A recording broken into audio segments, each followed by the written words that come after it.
Good morning, everybody. Welcome back to the AJ Analysis channel. Back with another stream, by the way. Look at me being Mr. Consistent. The Tuesday, Friday stream schedule is going strong right now. Today, we are back with the second episode of the sort of mini-series that we're doing with these streams, where we are gradually going through the Manchester United team, not in terms of the squad, but actually on the football pitch, going through the pitch and assessing how we feel that Manchester United should be setting up next season. This is part two. The other day we discussed goal kicks and things like that. Today, something a little bit different. You may notice I'm distracted. I'm hearing something outside and I'm trying to figure out if that's something that I need to go to a door to, need to go to the door for. If so, it's incredibly bad timing. I'm just listening. I think we're good. But before we get into talking about tactics and all that fun stuff, get in the chat and let me know, basically, how are you doing? How is life? How has your day been? How are you feeling about Manchester United? Everything. Let me know in the chat how we're doing. Who we got so far? We've got David, we've got Zerg, and we've also got Zhao. Good morning to you all. I hope you're all really, really well. I hope we're starting to kind of get into that place where we're a little bit optimistic about Manchester United in pre-season. I think perhaps it's being slightly stunted by the lack of progress in the transfer window so far. But I think we are just getting to a place now where you start to sort of build momentum for the new season. Like I said, the other day, we spent well over an hour talking about goal kicks. Talking about Manchester United trying to play the ball out from the back, the way that we've been doing it, what's wrong with it, how we can improve next season. We looked at some different solutions. We also did a video on that. The aim today is to talk about, essentially, the next phase, the next section of the football pitch. So rather than goal kicks, we're now talking about ball progression in the middle phase, whether that be against teams that are high pressing and you're playing toe-to-toe with, or a team that you are trying to, move the ball through a block. Now, to make it clear, we are still going through this section by section, so we're not actually talking about scoring goals yet. We're not actually talking about scoring goals and creating chances up here. We are now talking about ball progression and field tilt and territory and things like that. And the reason why we need to talk about that is because last season, Manchester United were, sixth for possession in the Premier League. However, in terms of field tilt, which is actually sort of like the percentage of the pitch that you have, and it gives you an idea of where you're having possession, in terms of that, we are down in 10th, or we were down in 10th last season. By the way, can we just acknowledge how ridiculous Manchester City's field tilt is? Absolutely absurd. But Manchester United were high for possession last season, but not for the field tilt, for the territory. So we had a lot of the ball, but the numbers sort of suggest we were having the ball in areas where the other teams are probably fairly confident, right? Probably fairly comfortable. We weren't actually great at moving forward. We almost perhaps had possession for the sake of it, which is a bit of a problem. I also found this interesting stat for backward passes in the Premier League last season. For the percentage of passes played backwards, Manchester United were actually fourth.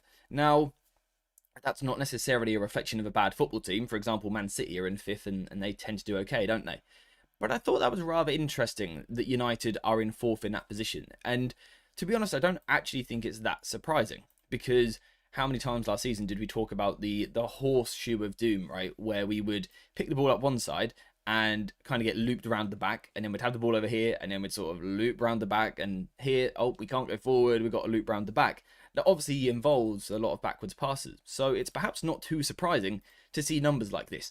What we need to try and do today is see if we can come up with a system or a shape or an idea, positioning of different players, to try and address this next season, to make Manchester United more of a threat. Because in a future stream, we'll talk about the attack, right? The final third. We'll do that on Friday. We'll talk about scoring goals. But I don't feel that last season our problem was that we didn't miss a lot of chances. We actually just didn't get the ball towards the final third anywhere near enough. So what we need to do is get better at getting the ball up there in the first place, and that is basically the job for today.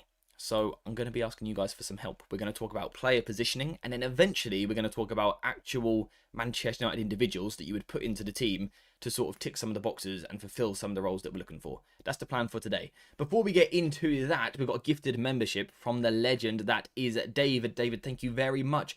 As always, my friend. Guys, if you don't know David, get to know David. He is an icon. Probably one of the most iconic people, in this community. So thank you very much, David. Callum, I can see you in the chat. Were you just at home, or is someone breaking into the house and am I in trouble? So if you could Callum, please let me know. Do I need to check that, or was that you arriving home a second ago? Hi AJ, this is not a super chat, no worries at all, but I watched most of your videos last season and I understand football structure much better. Keep up the good work. Thank you very much. It's nice to know that the channel can help. It's lovely to hear that, so thank you very much. Snicky, good morning to you, my friend. I hope you're well. Any chance you could do a small recap of the last stream? I wasn't here. It was the goal kick structure is what we were talking about. Now, I did do a video Saturday, I think it was, where we basically recapped it. So if you've seen that video, then you'll know what we're talking about, basically. So, yeah. Okay, is Callum at home? Cool, nice. We are safe. Lovely. He's injured his ankle again, though, like a plonker. We probably finish 12th next season. That is progress. I mean, Brooke, is that optimistic or pessimistic? It's optimistic saying it's 12th, but hey, it's still progress.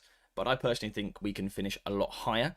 The aim I'm setting in my head, honestly, depending on the business we do, is top 6. It's top 6. And people will say it's crazy, but I really don't think the squad is as bad as what is made out. I don't know if you guys have noticed, even just in players' pictures on holiday, but even returning to training, they look a lot leaner. They look a lot leaner. They look like they've got a better fitness level. You know, last summer it was quite difficult for us. Most of our new signings didn't get a pre-season. There were a lot of difficulties with the Euros as well going on. I actually think the squad is looking fitter, and that's a huge thing that we've needed to address for a long time.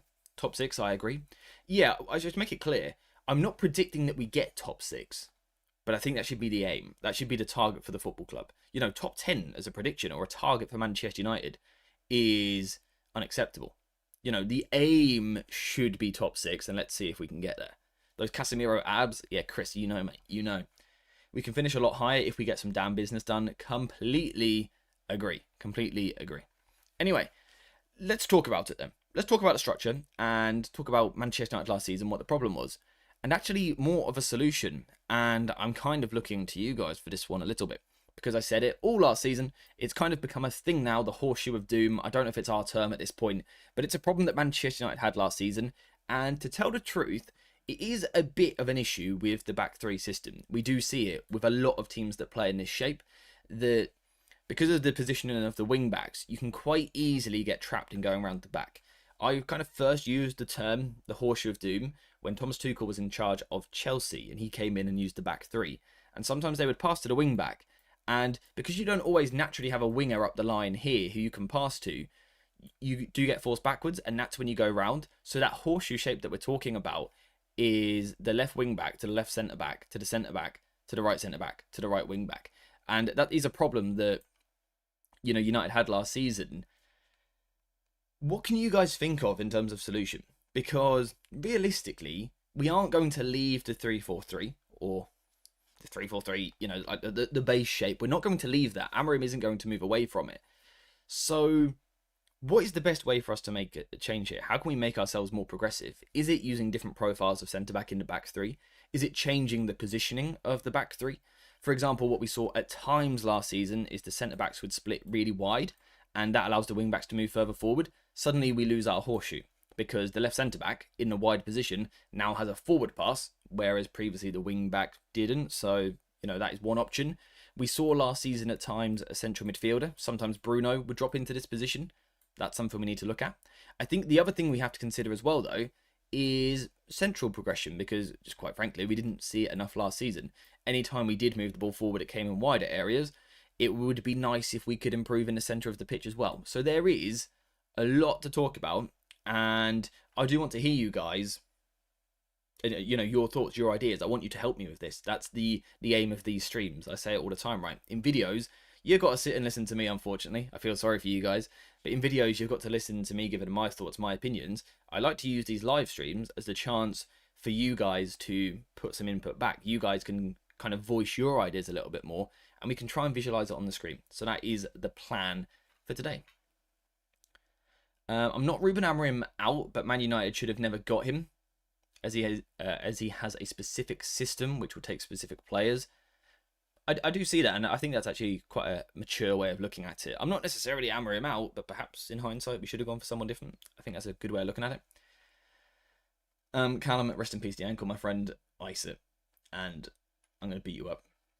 AJ, they look leaner because Amorim is strict in that aspect. He wants players to be fit when they return to preseason. He was like that at Sporting.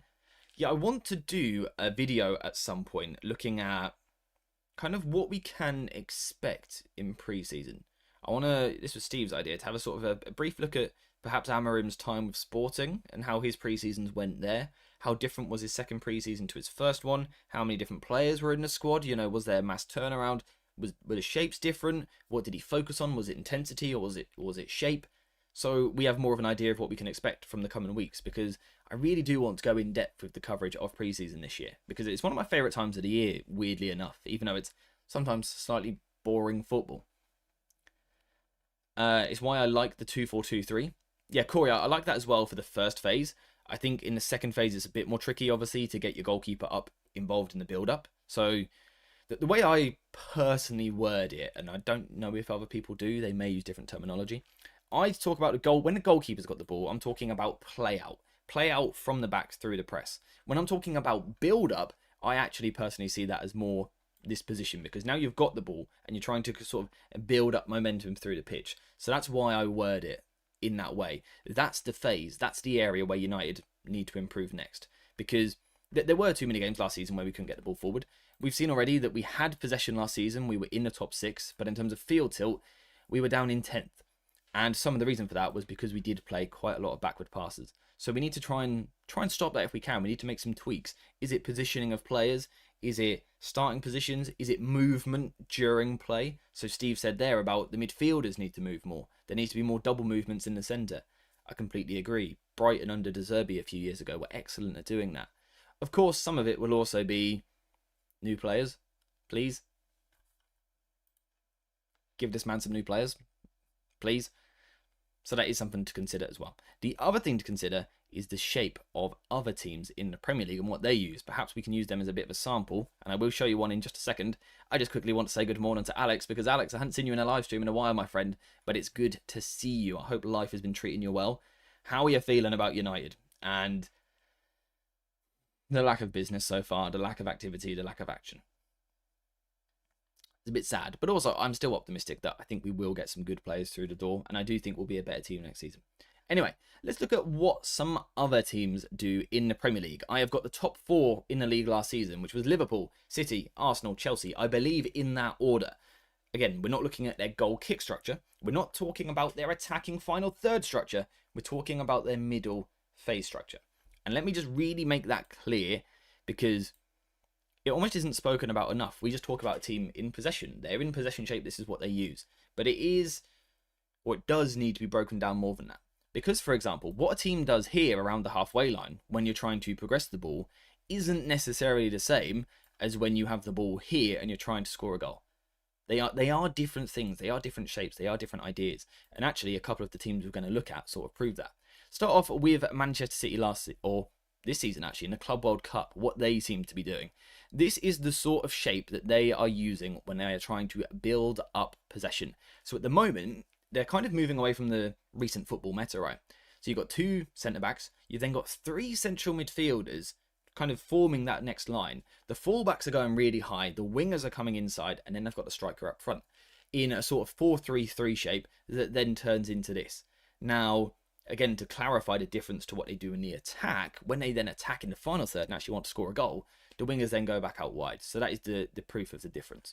Liverpool do something slightly different. They're a bit more of an asymmetrical back 3. The left back moves in a little bit, and then you've got a sort of rotating box going on in the middle. This is sort of what Slot does. Last season, it was Trent at right back who would sort of move. So sometimes he's tucking into midfield, sometimes he's pulling a little bit wider.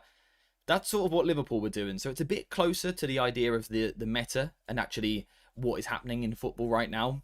But Trent sort of had that license to go and pick the overloads. So in one moment, he's going to go into midfield and overload there. In the next moment, he's going to pull to the right wing and create the overload over there. Arsenal, something similar in terms of trying to create this sort of visual shape, right? The 3-2-4-1. And I would say the difference with theirs was just how rotational the midfield was. So Lewis Skelly would come in from left back, but that box then in the middle they'd just move about a lot. You know, Odegaard in one moment would be a right 10 in a really advanced position. In the next, he'd be right centre-back. In the next, he would be central midfield. Lewis Skelly can play in midfield, or he can tuck in at left-back almost. So they would move a lot. And then Chelsea are another team who use the football meta, apparently, of the 3-2-4-1. By the way, I hate the term football meta, but everyone uses it, and everyone knows what shape you're talking about. So Chelsea do something very similar. Their fullbacks, one will play in the back three, often. The other will move into midfield, like we've seen here. The difference with Chelsea is where their 2 10s go, they tend to move a little bit wider. So these two, in the high 10s, initially start in the box, but they can pull a little bit wider to allow the wingers to move further forward. So what we can see here is in terms of the shape, a lot of these shapes are actually quite similar, apart from City's, weirdly enough. City's is the anomaly here. But the rest of them are using similar ideas. It kind of looks like the 3-2-4-1, but we're seeing Chelsea use their 10s splitting a little bit wider. We're seeing Arsenal very rotational with their box, you know, the midfield 4 moving about a lot. Liverpool, it was more about the right back moving and overloading in different positions. So technically, in theory, right, Manchester United's default shape is kind of what other teams are doing. It's kind of the way that other teams are playing. 3, then 2, then a 4, then a 1, and you can kind of get that box shape in midfield. It's what a lot of teams are doing. The problem perhaps for United is the starting positions of the players, which I want you guys to help me with. And also maybe the profiles, particularly at wing back, and also the 2 inside forwards, which you talk about quite a lot. So basically, yeah, I just wanted to show off some animations that you guys seem to like. Thank you very much. Save your applause for later. Actually, if you do like the animations, or you like the streams at all, leave a like on the stream. They're pretty cool. Subscribe as well. We've just hit 60,000 subscribers. And I say just hit, right? If you look at the subscriber goal, which is over here, we're actually 60,265. We've gone up like 250 in the last day, which is mental. Mental. So thank you guys very much for the support. If you keep supporting the channel, we can keep making improvements and keep progressing as a community, which would be amazing. So please like, please subscribe, please get your notifications on. Enough waffle. Manchester United. Give me some solutions, guys. What do you reckon? Of those shapes that you just saw, the Chelsea idea, the Liverpool idea, the Arsenal idea, the City idea, is there something there that you like? You know, do you like the box? Do you like how City, for example, had the fullbacks higher up the pitch? Is there something there you like that we could take? Is there something that United need to do different with the central midfielders? Is there a type of profile we need? Do we need someone who can get on the ball and dictate it, like a Rodri? Do we need that? Maybe we don't, right? Because Liverpool, for example, they don't have a Rodri. They have Ryan Gravenberch, who's a little bit different. Arsenal, last season, they had a Declan Rice or a Thomas Partey. Again, different to Rodri. So what do you guys feel that we need? And let's make this very, very, very clear. Forget the rest of football. For the purpose of this stream, it will make sense next week. For the purpose of this stream, ignore the rest of football. Ignore what goal kicks look like. Ignore how your striker's going to score goals. Doesn't matter for today. Ignore how you high press. Doesn't matter today. Ignore your mid block. Ignore your low block. None of it matters for today. Purely focus on creating a Manchester United idea, a structure, a pattern of play, a movement idea, and then eventually a starting 11 that is better at progressing the ball. Okay, that's the plan. That's the plan. Finally, you've moved on from talking about goal kicks. My God, that was boring. Well, okay, that hurts my feelings a little bit, but it's all a part of football, right? It's for the tactical nerds out there. That's what I would say it is. This is a very tactical channel, or we certainly like to be. Goal kicks is part of that, unfortunately. Alex with the 19-month membership. 19 months as a channel goat. And I'll tell you, he's been a goat for a lot longer than that, because Alex was literally on the very first stream that I ever did. I think he was the first ever comment on a stream, which is pretty mental. He said 60k subs, 19 months. Wow, keep up the great work. Alex, thank you very much for the support, as always, my friend. Good to have you in the stream today. I liked what Brighton used to do with Caicedo and McAllister. That shape they used in the FA Cup semi-final versus United was near on perfect. So what they would do a lot, this was obviously a couple of years ago under De Zerbi, what they would do a lot was starting a 4-2-3-1, and there was a lot of double movements from the central midfielders, a bit like what Steve was mentioning earlier. So you're going to see sort of one midfielder come towards the ball whilst the other one moves away. They would start on the same line as each other, so they start in line with each other, and then they would switch. One drops, one goes higher. And what it does is it creates those sort of diagonals. I think We all think of ball progression as vertical passes, right? That's probably the buzzword that we hear the most. We're looking at a line splitting pass. I say it all the time.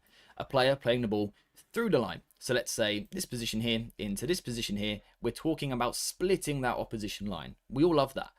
But actually, whilst that may be, the dream, the most ideal, I think what is actually often more practical is the diagonal passes. And that's something that Brighton did very well.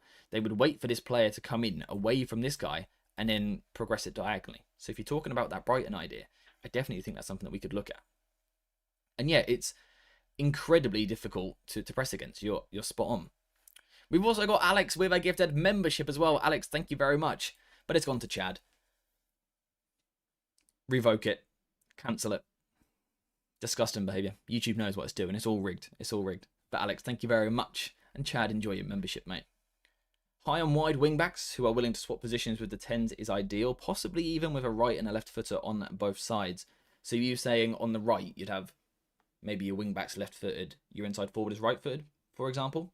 If so, it's interesting in terms of what United are looking to build seemingly this summer. Snicky says, we need a 3-1-6 in my eyes. Yes, so that's... I put the emphasis on in my eyes really weirdly there, didn't I? In my eyes. The question I have with the 3-1-6, I think it is a good shape for us to get into. I think, for example, against Villa, it's where we looked very good. Is it too early in the pitch to do the 3-1-6? Because the benefit of the 3-1-6 is this idea that you can get just so many players on the last line. You can get all these players really high up the pitch and overload the opposition. But is that a problem if it only leaves you with 4 back here, kind of? Is there enough there? So actually, in this moment, it can eventually become a 3-1-6. But in this moment, does it actually need to be more of a diamond? We're not quite in the 6 yet. We're in more of a diamond shape in midfield. That's an idea. I always want the cutback to be an option. Me too, mate. We've got Jonah Tech with the channel membership. Thank you very much, my man. Good morning to you. Is it morning where you are? I can't remember where in the world, whereabouts in the world you are. I can't remember. But wherever you are, good morning, good afternoon, good evening, good night. Truman Show reference for you. Thank you very much for the channel membership. Welcome. You're officially a goat. You're officially a goat. Thank you very much. If you do the 3-1-6 that early, then the 1 needs to be super secure on the ball. Yeah, that's why it's important. If these guys are pushed really high, really early, you're looking at a lot of ball progression work from your central midfielder who's in his position, and also your wide centre-backs have got to do a lot of work. Now, the good thing is, we've got Lisandro Martinez.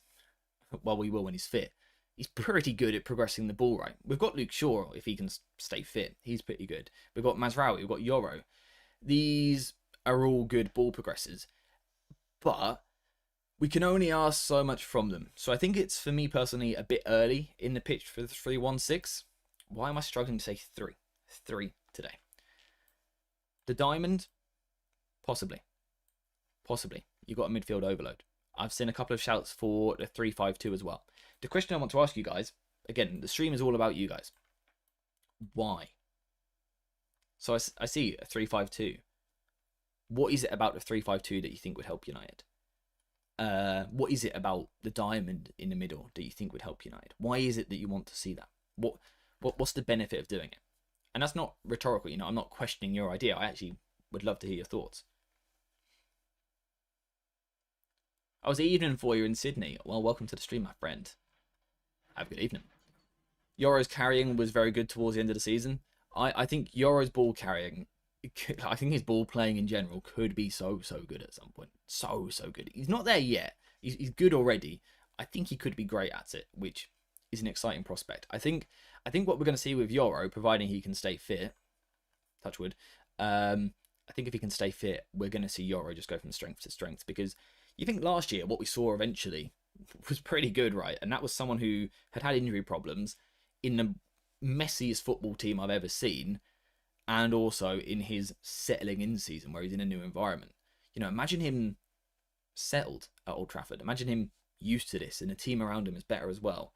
There's a serious player there. There's a serious player there. The 3-1-1-5 maybe slightly better depending on the wing-back positions. So you're talking about sort of staggering your central midfielders a little bit. This is something that we did see in that last game against Aston Villa, if you recall. And this is where I think you do potentially start to see the room for midfield movement, because if they're starting like this, they can almost both split either side. When you've got a left central midfielder and a right central midfielder, as we've got them labelled, this guy is responsible for this side of the pitch. This guy over here is responsible for this side of the pitch. If you can sort of line them up like that, it does feel a bit more like they can shift to both sides. So the ball's over here, either of them can drop over there and get it, and the same over here. I think Amorim was sort of drifting towards that idea towards the end of the season, and I don't think it's a bad thing at all. I think anything to make us more flexible, right? We were so rigid last season, so stodgy was the word that I used a lot. Boring, dull, stationary. We didn't move last season, right? Anything that we can do like that to create a bit more dynamic movement, as Steve says there, dynamic overloads, that's what we should be looking for. That's what we should be looking for. I think also, from a coaching perspective, let's go look at the main man himself here, the gaffer. I think he needs to trust his players more, but also build his players to a level where he can trust them, right? Because he's only ever going to trust them if he thinks he's good enough. Right now, he obviously doesn't think they're good enough. And what I mean by that is Amorim is a manager who depends largely on tactical overloads, which is great. I'm a big fan of tactics. I am more of a tactical man than a technical man myself. So creating overloads is good. You can't always do it though. You can't always create tactical overloads. You know, you can't always get a 4 versus 3 in midfield or a 3 versus 2 out wide, or you can't overload every position. Sometimes what you need is to give the players the tools, and that comes with coaching and practice and, you know, ideas of the manager. Sometimes you need to be able to work the 3v3. You can't overload every position. Sometimes you need your players to be technical enough on the ball that they can take the ball here. If we look at this little segment, it's a 3 versus 3. We need to be able to make that work as well. And I think that's something that, like I said, comes from a lot of coaching, but also Amorim being a bit more flexible with his idea. I think double movements and things like that helps it as well. We've barely moved off the ball when in possession since Ten Hag came into the club, as static as I can remember us in the last 40 years. Yes, I think towards the end of the Ten Hag reign, I think we were starting to see it a little bit more. And it's why the timing of the sacking was a little bit frustrating, even though I absolutely get why we had to at the same time. But I actually felt that under Ten Hag, we had just got to a place where I think technically he was starting to trust the players a little bit more, have more belief in them, and put them into these positions where they could go 3 versus 3 and things like that. We were starting to get there, and then sort of the new manager comes in, and it feels like he spends the first 6 months assessing these players. So he didn't trust them because he hadn't assessed them. Hopefully, because Amorim came in when he did, hopefully that 7 months, as tragic as it was, hopefully that's the time where he's assessed the players and now sort of knows the level of them, where we need to improve in pre-season, what we need to bring into the club. Hopefully that's when we then see the natural progression in a pre-season, right? I think, when's pre-season? Is it the 19th of July? Obviously the first game's never going to be smooth, but I just think looking at where the players are running in that first game is going to be such an indicator of where we're going with this team. Of course, the actual performance level, no, the players will be rusty. They hadn't played football for a long time. They'll be learning new tactical ideas. But I think actually just watching them, like their little circles actually, more than players, just seeing actually where they're moving will be a really interesting indicator as to what we're doing. Can you please show me what number you have on the front of your England shirt? It's a number 7. It's a Beckham shirt. It's a Beckham shirt. My brother got it for me. What a legend, by the way. What a legend. I personally think the shape isn't that important. You're on to something, my friend. You need a big variety of shapes during a game. What you need is patterned rotations and movements to open space. Yes, yes, yes. Especially into the channels from the centre-backs. Absolutely. Absolutely. At the same time, you know, I think you're spot on saying that, but at the same time, a footballer has to start somewhere, right? You know, a start position is literally a thing. Like, where is the player starting before his movement? I think that is important also. Not necessarily in terms of the shape. You know, on paper it could look like a 3-4-3 either way, but how high or low are the wing backs? How high are the inside forwards? Are they pinning the opposition, or are they still in the same shape but actually a little bit lower and getting involved over here? That's the question. So in possession, I would go for a 3-1-5-1. We still have the horseshoe for passing, a DM to cover the back line, with Bruno and Cunha as the main creators and wing backs, left forward and striker as runners. Yeah, 3-1-5-1. It sounds a little bit like you're sort of drifting into a 3-5-2 as well. Let me find the message. Let me find the message real quick that I want to read. Where's it gone? I've lost it. You guys are super active in the chat today, by the way, guys. Hope you're enjoying it. Thank you very much. These players can't even make a 5-yard pass. Yeah, it does feel like that sometimes, but I do think they're capable. I cannot find the message that I'm looking for. Anyway, I guess the other question, right, that comes into the question. Does that even make sense? I'm not sure. The striker. If we're forgetting the idea of scoring goals, just for the purpose of today, just hear me out. If we're forgetting the idea of scoring goals, occupying the box, etc., I want to start talking about profiles. What do you think United need from a striker? Do we need a striker who is going to drop in and link? Overload, perhaps? Could you create a 5 in midfield, a sort of pentagon shape? Do you need that?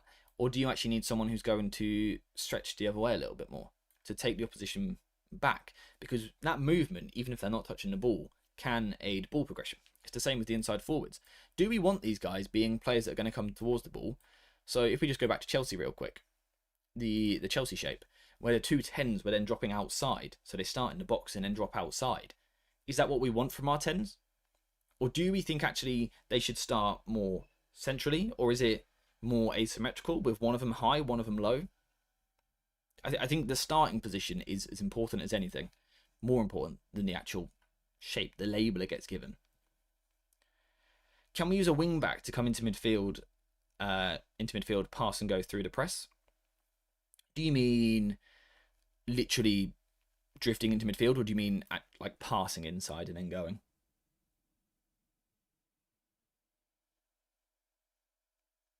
Why not try Bologna's shape under Motta? I actually didn't see enough of that team, unfortunately. I watched Xerxes, but I didn't watch the whole team idea enough. I like the stretching 9. I want centre-backs bullied and pinned. I think that's my idea, right? Because if you can't force them away, if you don't stretch them, if instead you come this way, you do just condense the space that you've got to work in. And if we, these United players are often labelled as not being technical enough. If they're not technical enough, the last thing you want to do is put them under more pressure, right? So I think we need at least one player going the other way. I guess the question I would ask, to try and make more space in the middle for double movements and things like that, how many people stretching do we need? Can it just be the striker? Again, ignore individuals. Don't worry about a name right now. Don't worry about a Højlund or Dorgu or Cunha, Mbumo, whoever. The name itself doesn't matter right now. Imagine a footballer. Imagine player number 1, player number 2, player number 3. What types of players do we need? Then in 20 minutes, we can actually figure out if United have the players to do it. But, do we need the wing-backs to be runners? Or do the wing-backs need to be a bit more towards the ball? Always going to be a rotation, obviously. The inside forwards, do we want them past or do we want them coming to? That's what I want to question. Chad with the 18-month membership. I cannot speak today. But Chad, thank you very much for the support as always. He says, AJ, your wife is giving birth right now to your 10th child. I cannot confirm or deny that. I'll leave you guys to speculate. The 2 10s and the 9s can rotate and stretch. Yeah, so obviously we are always going to encourage movement and drifting, players kind of dropping into different zones, asking different questions, because we always feel that makes us less predictable.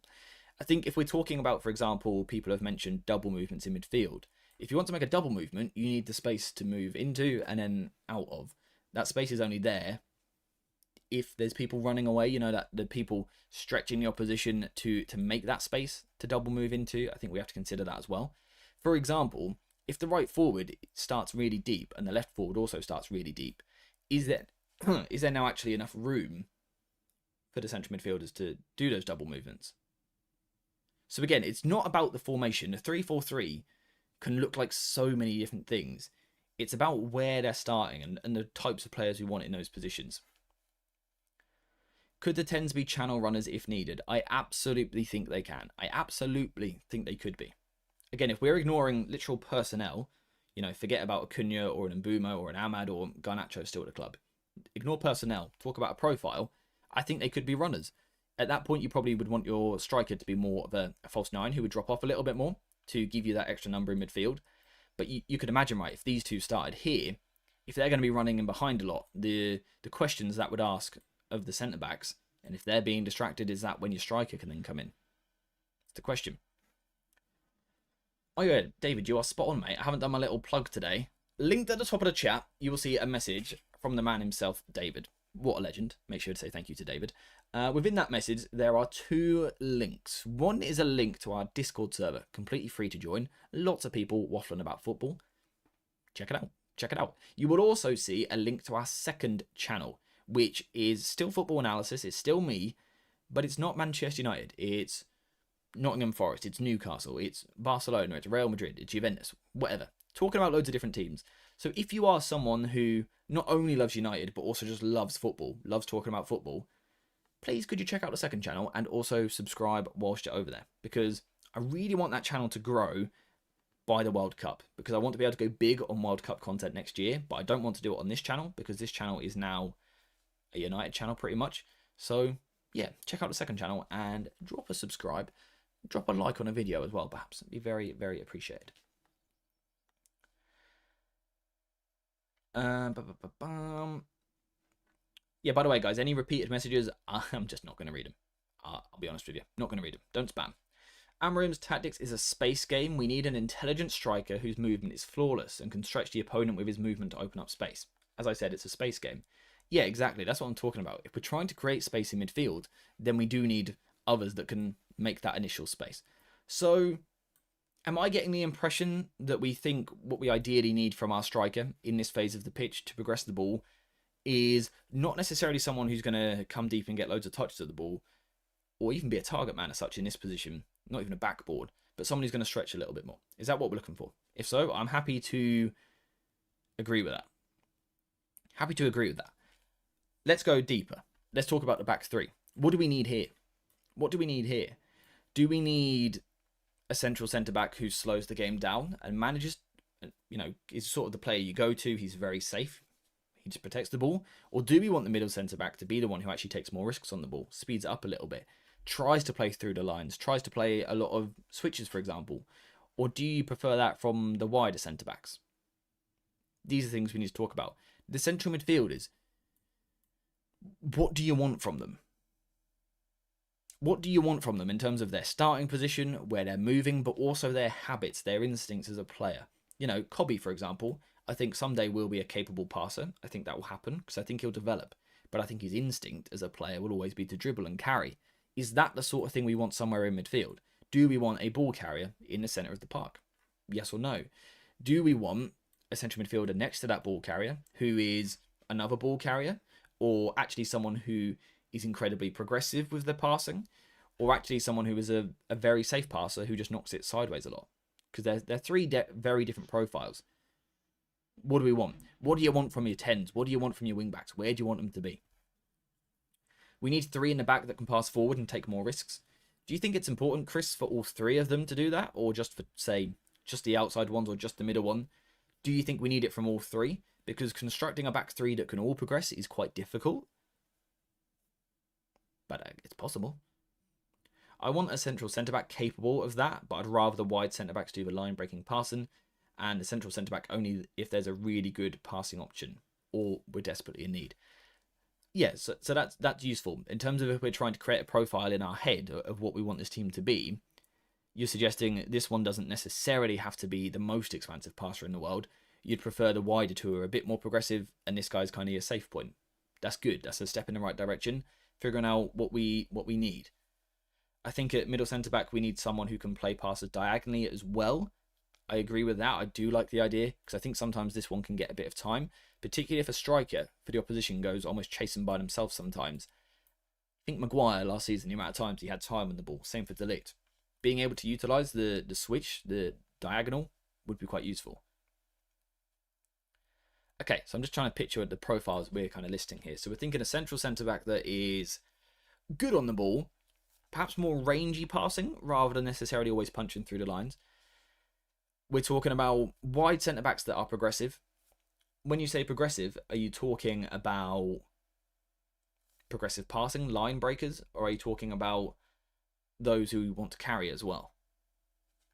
Do you want these guys being given the license to carry forward? Because that's also going to affect what you do with your central midfielders. For example, if your 2 wide centre-backs are slightly cautious with their movement, you can probably play one in midfield, let the other one roam a little bit higher, and give these guys lots of space to step into. But if they are stepping forward that much, are we now too isolated back here? All things that we've got to consider. Heaven would be a good central centre-back.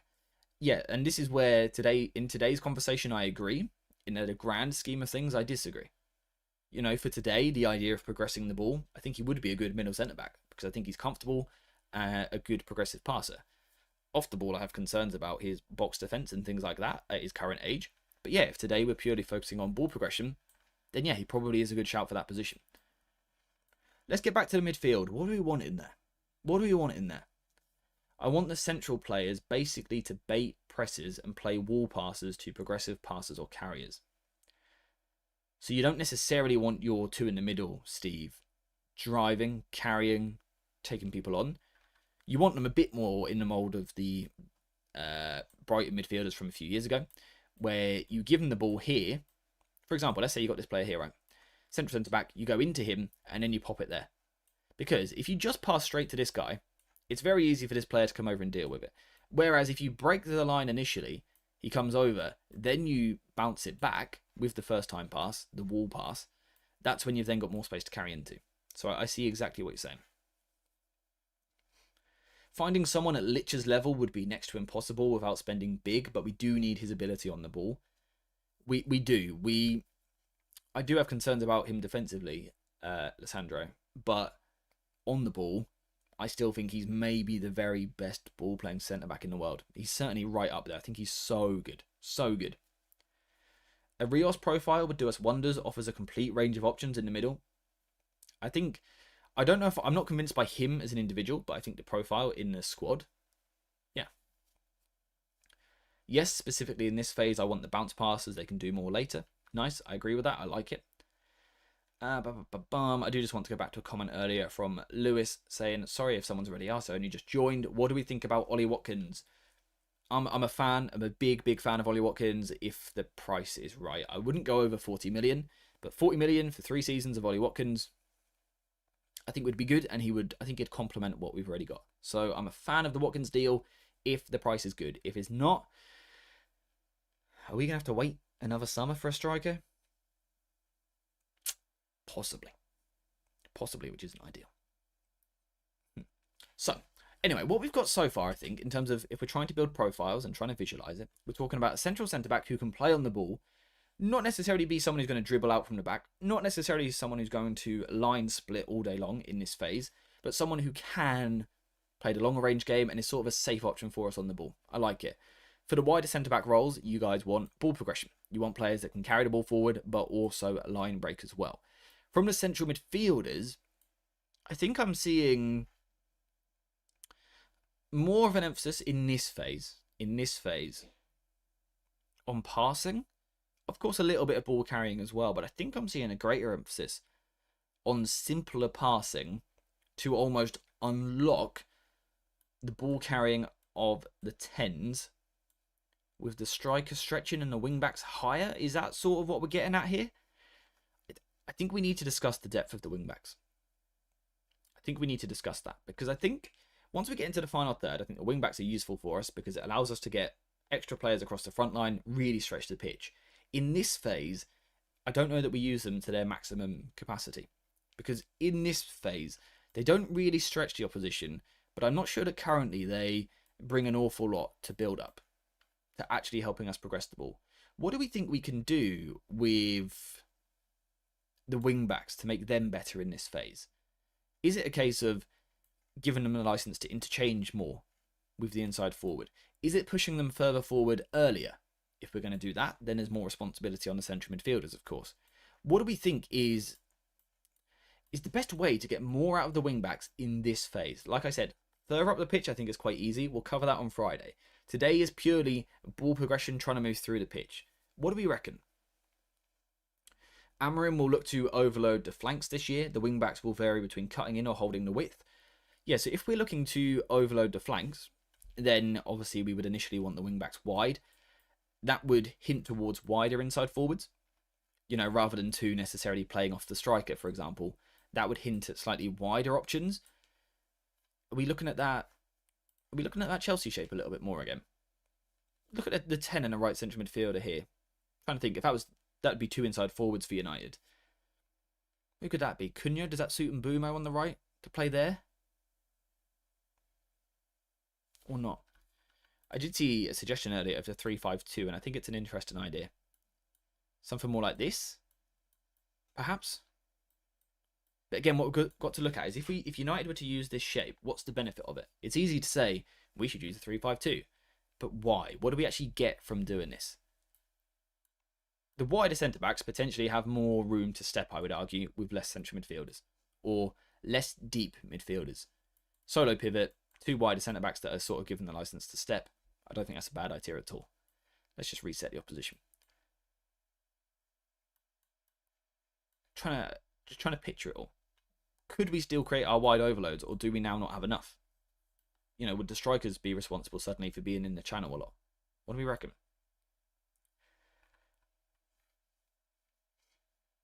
Panzer, I like the out of possession comment, mate. I like it, but we're not actually covering that today. We will cover that another day. So make sure to keep tuning in for the streams, because we will talk about it at some point. We will talk about it. The wide centre-backs get pinned back by the press, and the wing-backs need to partner with the 10s more. We might get overloaded in the wide areas. That's what I mean, because if the inside forward, if one is tucking into midfield into this sort of 3-5-2, I think we'd be looking at split strikers almost more. You know, I think if they were both really narrow, then we're perhaps a little bit trapped out here. Unless we're suddenly asking our midfielders to make a lot of runs off the ball, which could happen. If that was Bruno and Cunha, we could do that. If they stretch a little bit wider, like Steve said, can they get into the channels more and essentially almost occupy 4 defenders because they drift between centre-back and full-back? I think if we were to do that, there would be a focus on the ball side forward being in the channel, whilst the other one occupies in here a little bit more. You know, I think if they both split wide, it leaves us with too little actually in that zone. But let's say the ball was down the right-hand side. Could this player sort of make the run across here as the striker comes into the centre? We're then getting that wide diamond here. Have I got a tool that can do this for me? Let me have a quick look if this tool's going to work on a stream or not. I don't actually know if it does. I've marked the wrong position. You know, we could still potentially get that wide diamond in that position there. Okay, I've drawn my diamond slightly wrong. Oh, God, guys. What have I done? That's meant to be a diamond, by the way. Let me try that again. There we go. There's a wide diamond. And it's a better shape than the one that I just had. You know, if the forwards were moving into the channels, though, we could get into that position, possibly. Of course, it's the same on the other side. But there would be that question over, you know, are we occupying the centre-backs enough? The more we push the wing-backs, the more ball carrying I think the left centre-back and right centre-back are able to do. Yeah, I think it's similar with pushing the midfielders as well, right? Because, you know, let's say, for example, you ignore that this is a left forward. Say that we played like 2 flat 3s, for example. You would assume your wide centre-backs are going to struggle to carry the ball because there's too much in front of them. Whereas if these guys play a little bit further forward to pin a little bit more, like the wing-backs, like you've said there, then perhaps they can carry out from the back. David, do you like that diamond, mate? It's quite good, wasn't it? In that case, we need to push higher and keep the centre of the field packed. I think I agree. Only thing we gain from a 3-5-2 in my eyes is that Mainu can start in an ideal position. Not worth it. I think, again, we've got to remember, say if we're talking about 3-5-2 here, we're not necessarily talking about starting in that shape.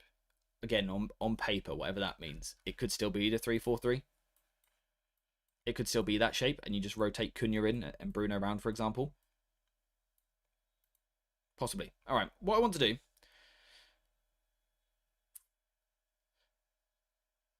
I'm trying to think of the way I've got... I know where I want to go with this stream, like the last segment, but I feel like we're one step away just from getting there just yet. So are we sort of the opinion that central centre-back is that long passer, the wide centre-backs are progressive and given the licence to carry? If they're given the licence to carry, it's probably easier to play with a solo pivot than a double, right? To give them more room. If we're doing that, we do need other numbers in midfield, but we want to see double movements and rotations in there. We want players that can create space, find space, difficult to visualise on a tactics board, especially when we're kind of like coming up with the ideas on the spot. But we know what we mean when we're talking about double movements, players moving into space. We know what that means. We're talking about a striker being a runner. Are we leaning towards this sort of thing? What do we reckon? What do we reckon? And again, we are talking about ball progression. We're not talking about defending. We're not talking about high pressing. We're not talking about scoring goals. We're not talking about crossing. We're not talking about box occupation. We're not talking about goal kicks. Purely ball progression. What do we reckon? Yeah, I might have cooked with that new diamond shape. Real recognises real. It does indeed. Good morning, mate. Hope you're well. Hope you're well, my friend. Amorim has every right to be fuming. He's likely got just the first 7 to 8 Premier League games to prove himself, and that includes games versus Chelsea, Arsenal, City. Yeah, he's still got a pretty similar squad to last season. Yeah, I don't know. I don't want to speculate about is Amorim's job going to be under pressure before the turn of the year. Am I speculating just by saying that? Maybe. I don't want to talk about it. But who knows? Will there be pressure? Will there be a lot of pressure on him quite early or not? I don't know. I think it will depend on the recruitment. If we signed 60 million pound players, you'd imagine the pressure's there that he's got to deliver. If we don't sign that many players, I think the pressure comes down, right? Because everyone thinks the squad's bad. 2 runners, 2 creators. This is the plan, I believe. Yeah, don't mind that at all. Don't mind that at all. So do we feel that, yeah, this is the sort of idea that we're perhaps looking for next season? And we want this sort of midfield that we can bounce passes off, and sometimes this guy's going to drop in and help with that. Sometimes he's going to push higher, and this guy's going to drop in and play a couple of passes, and then he's going to bugger off a little bit higher up the pitch. We want our wing back sort of pinning the opposition was the idea. Here's a question to you. Do we want the wing backs that high, or do they need to be a little bit deeper to create the channel space for the striker? If the wing back goes and stands here, the fullback plays with him, the opposition know where they are in their back four. The higher you start, the less running space there is. So would we actually be better off with the wing backs slightly deeper to open the channel space potentially for the forwards, the 2 strikers in this idea to move into, plus also late midfield runs as well? That's interesting. That's interesting to think about. The benefit of pushing them high is you can potentially pin the opposition and create more space deeper. But if you bring them a little bit lower, providing the strikers, the forwards are still high, you create more space higher. Who is that press-resistant left central midfielder? That's what we've got to figure out. Right? You know, right now we're labeling profiles, we're constructing ideas. What we need to do after that is discuss whether United have actually got the players for it. I like the wing backs a bit deep, but I want them to be able to take a safe pass and then carry or hit a 10 in a channel. See, I do like when we can sort of draw out with the wing back, get the ball, and then get that runner in there. I do like that idea, whoever that runner is. Because in that sense, it almost would make our in-possession shape look sort of like a 3-1-4-2, sort of. Wingbacks in this formation is to keep the width, so I believe they are important in Amorim's system. That's why he puts Ahmad in wingback. Width, absolutely. Do you think that's high or do you think it's low? Low width or high width? There's a difference. Of course, in the final third, it'll be high width. But what about when we're here? I like that idea, AJ. It creates space on the flanks to progress and cross inside. I think it does, right? I think it does. Alex making an interesting point here. Higher centre-back line to close gaps is key to the Amorim system. It's where we have got to question Harry Maguire a little bit. Harry Maguire has a built-in psychological pattern, it seems, on the ball, where he wants to be, if he's in a 3 like this, he wants to be the deepest of the 3, right? And he wants to sit deep and really, almost like a quarterback sort of role, because I think defensively he knows he struggles for pace, so he likes to give himself a few yards. That does affect how we do other things on the pitch. Whereas De Ligt, maybe not as good on the ball, he does play closer to in line with the other 2 because he trusts himself off the ball more. The wing-backs need to be at the position from where they can either carry the ball or pin the opposition back. Against a low block, go higher, and against a high line, maybe come short to relieve the pressure. Yeah, I like what you're saying. Again, obviously, we're talking about double movements from teammates as well. For example, the right forward would occasionally drop in. Of course he would. It's in those moments that the wing back goes higher. But perhaps if the right forward stays high, that's when the wing back comes deep to draw a player out. Okay. What I want you to do now then, in the chat, and this is going to be a little bit of typing for you guys, I do apologise. Tough luck. Is take each of these positions here. Goalkeeper, left centre-back, central centre-back, right centre-back. The whole team. And write which player in the United squad you think is best suited to that job for ball progression. Do not worry too much about, is this team physical enough? For today, it doesn't matter. For another day, it will. For another day, it will. But for today, it doesn't matter too much. Don't worry about, is there a proven goal scorer there? Doesn't matter too much today. With the idea of ball progression from the back, trying to play through the lines, trying to gain territory up the pitch, which 11 do you think goes into this the best out of United's current players? And if you want to, I would allow you to say Mbeumo because I think the deal will still happen. So if you think there's one of these roles that he really suits, you can go for it. I'll allow you to include him. But again, we're talking about ball progression, not putting the ball in the net, not playing out from goal kicks, moving the ball forward, so that we can take these possession numbers, which are pretty good, and turn them into field tilt numbers, territory numbers, which currently are average, and get the team playing backwards a little bit less, because we're in the top 4 last season for backwards passes, which just isn't ideal. Don't make me type Onana. You can just put mystery man in goal. It's fine. It's fine. Put Tom Heaton if you want. I won't be offended. Put Tom Heaton in there. And again, ball progression. I know I keep saying it, but we do need to make that clear because there is a difference. And I think it's a way that football isn't spoken about. Again, we talk about this is the team's in possession shape. This is the team's in possession ideas. But it doesn't work like that. You do one thing at goal kicks. You do another trying to build the ball up. You do another trying to score a goal. Take City as the example. This little animation here. This is how City play in the middle phase, right? The fullbacks go high, the wingers come inside. When they actually get to the final third, so the next phase, which we'll talk about on Friday, the wingers actually spin back out wide and the fullbacks suddenly come more central again. So that they are different things, which is important to remember. By the way, do you like the animations? They're pretty snazzy, right? This one's a little bit slow, actually, but we might be able to work more with them in the future. Yeah, a starting 11 in those positions that we've got there with the ideas that we've spoken about. So we've spoken about, a midfielder that can pass, wide centre-backs that can carry, a middle centre-back that can play long, a striker that can be a runner, wing-backs that can drop deep, all of this stuff. And we'll put some of them into the team. So I'm going to put Onana in. I won't make you guys type it. I'm going to put Onana in. He'll be there. Let's take a look at some of these teams. So Steve has said about Lisandro Martinez. He said about Harry Maguire. He said about Yoro. Do they tick the boxes? Probably. Maguire in terms of that long passing whilst being a safe option on the ball. Can Licha carry out from the back and pass? Yeah. Can Yoro do the same? Yep. The next bit. Steve, you've got Kobe and Bruno as your midfield too. Which way around are they in this sort of system thing? What way around do you personally have them? I'll put them both in the team and I'll let you answer in the chat before I commit them to a position.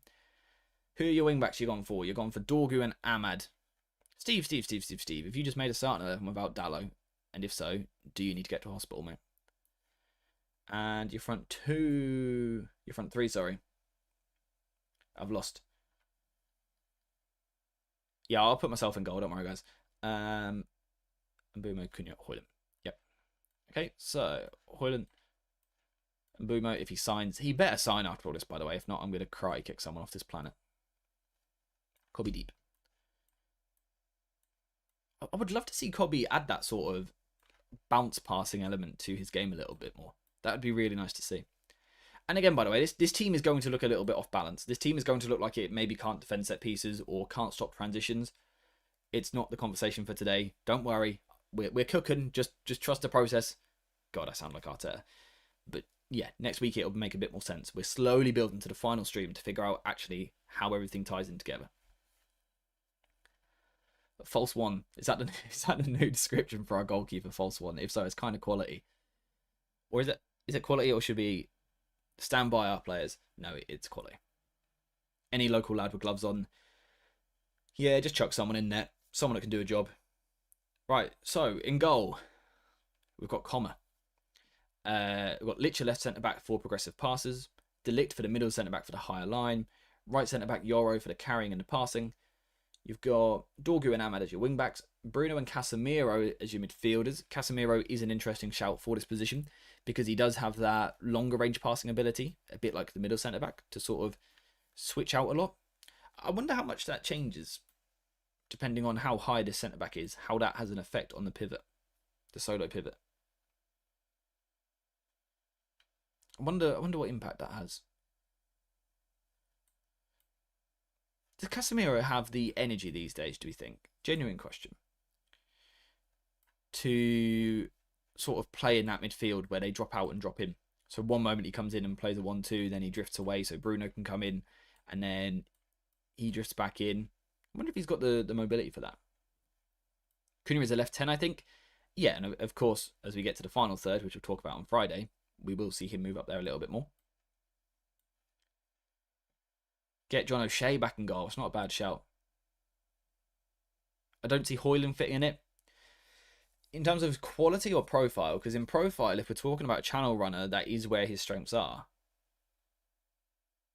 Tricky one. We don't have that many games this year. That might suit Casemiro. Casemiro might just have the energy now that we will play once a week. Yeah, I'm intrigued to know if how well, because I think when we talk about Casemiro and we say he hasn't got the physicality, he hasn't got the athleticism, he can't run as much these days. We talk about defending, we talk about dealing with large spaces off the ball, but we don't talk about just little 5-yard runs to make yourself available. And it is really key. It is really, I think, probably underappreciated, the fitness level that's required for every few seconds to quickly make a 5-yard sprint to go off the ball. You may not get the ball, and then you've got to run back into your position. And you've got to make a 5-yard sprint to go off the pass, and you're not going to get it, so you've got to go away again. There's a lot of that in football, which, yeah, could Casemiro do that? I don't actually know.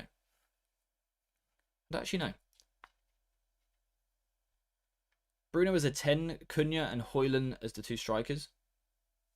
Kobe and Casemiro inside. Let's have a look at that, by the way. Let's have a look at that. We'll have a look, as Steve McManaman would say. Where's Kobe?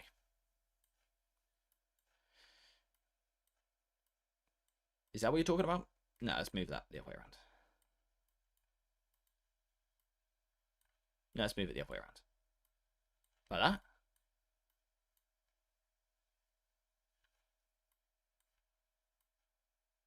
I think also what we have to consider is not just what a player currently can do, but actually what they might be able to scale up to do. Because Ryan Gravenberch last season played as a solo 6 for Liverpool and they won the league.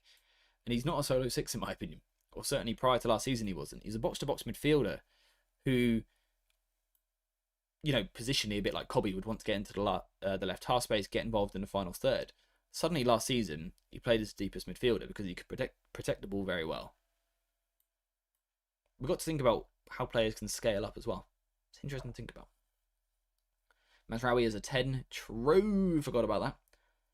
I would only play Bruno midfield in a 4-3-3. But can we effectively create a 4-3-3 in this shape? With the right starting positions of players? Possibly. What about Yoro central centre-back and Mazraoui right centre-back purely for progression? Snipes, I like it. That's what we're talking about. Not necessarily creating the most balanced team for today. We'll do it another day. In terms of ball progression, yeah, tell you what, that's pretty good, right? It's pretty good.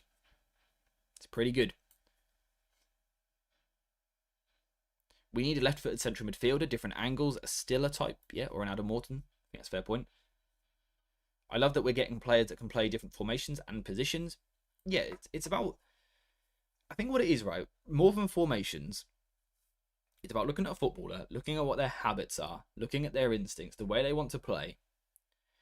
Do they work with the habits and the instincts of the players that you've already got, and the habits and the instincts that the manager wants to encourage? Whilst, of course, also making sure, from a tactical point of view, you know, you've got enough players in different parts of the pitch. I think that's what it's about. More than, is it a 3-4-3? Is it a 4-2-3-1? Is it a 4-4-2 is at a 5-9-7. I think it's more important about behavior, patterns, ideas, instincts, more than a set shape. Yeah, David, you're spot on. You are spot on, absolutely. Could Lisandro Martinez be used as a 6 in terms of if we're talking about ball progression? Yeah, possibly. Again, for today's stream, he could come into that conversation. Let's get Mbumo back in the team, because I do still think he'll sign. Let's get him back in the team and go back to that sort of previous idea that we had.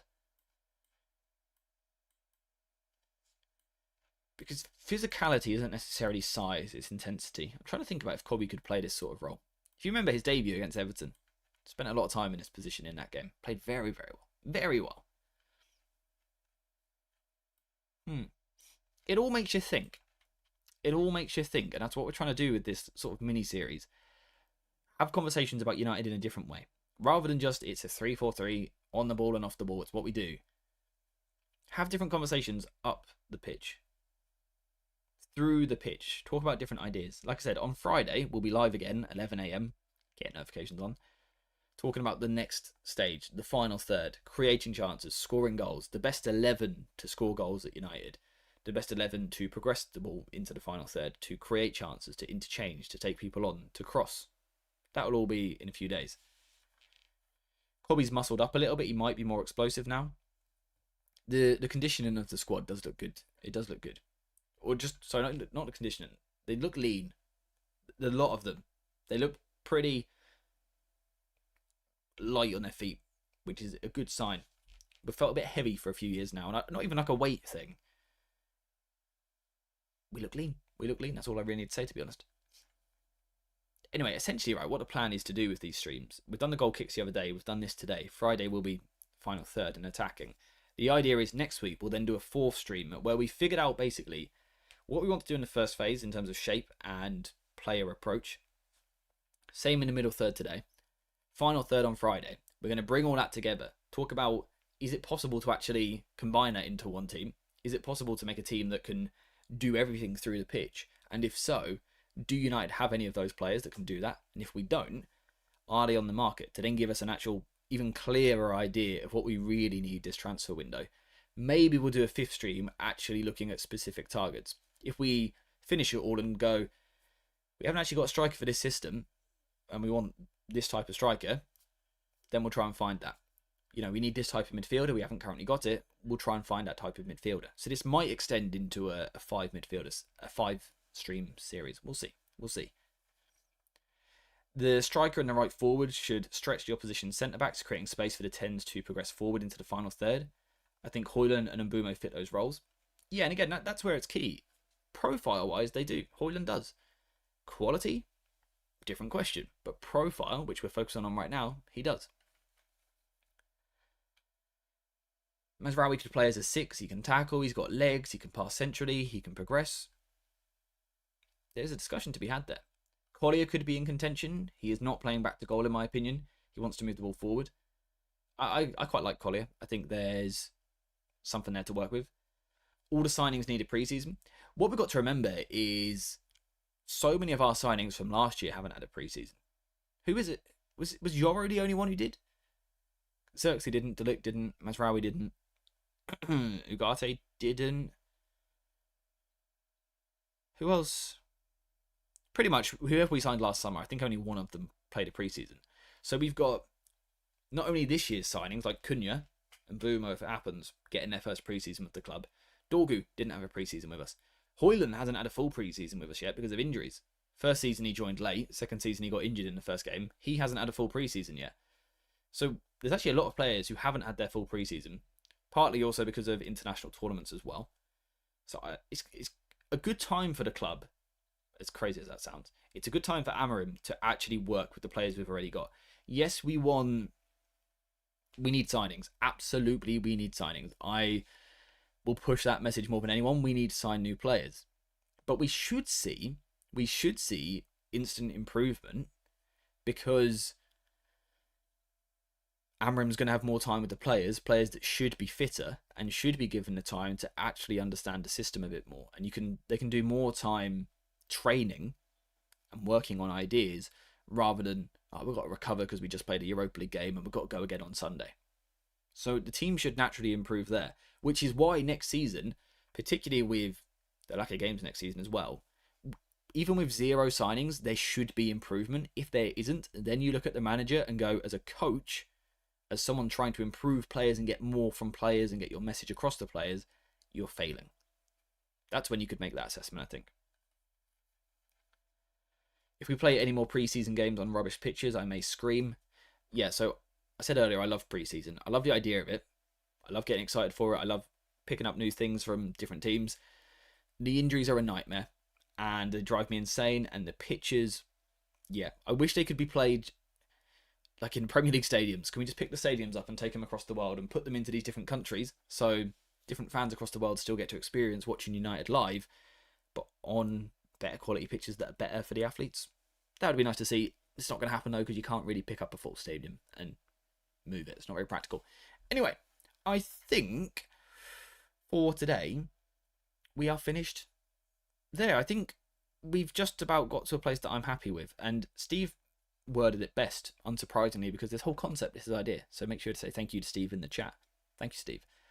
Steve said, yeah, we're writing the job description for the players, then we're going looking for the guys that can do the jobs, which is why today, I should probably word it like that from the start, which is why today we didn't talk about individuals till the end, because first of all, we were focusing on the job description before then trying to do our interviews with the players to get them for the job right. So yeah, that's sort of what we're doing with this little series.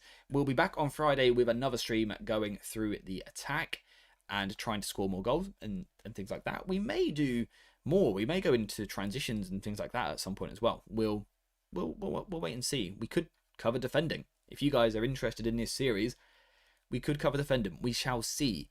But in terms of actually today, right here, right now, I believe that is everything that I want to talk about. Let's just look at a cool animation again though. I guess a slow one. Whoa, look at them moving. Clever little fellas. Look at them go. Thank you guys very much for watching the stream. I haven't lost my mind, I swear. Thank you very much for watching. Thank you if you have gifted a membership, if you have renewed your membership, if you've become a new member, if you've subscribed, if you've liked, if you've got notifications on, you're a real legend. If you've gone over to the second channel and subscribed, I'm speechless. Thank you very much. If you've joined the Discord as well, hope you enjoy it. Thank you very much. And yeah, if you've just sat there quietly throughout the stream, not really saying much, just minding your own business, I appreciate you guys too. And of course, the wafflers who have been busy in the chat, spouting a load of nonsense that we absolutely love to talk about. Because at the end of the day, we're all probably too obsessed with football, but it's quite fun. It's quite fun. I enjoy these streams, so thank you guys very much for that. Community here is amazing, and I can't wait to see you all again on Friday. Until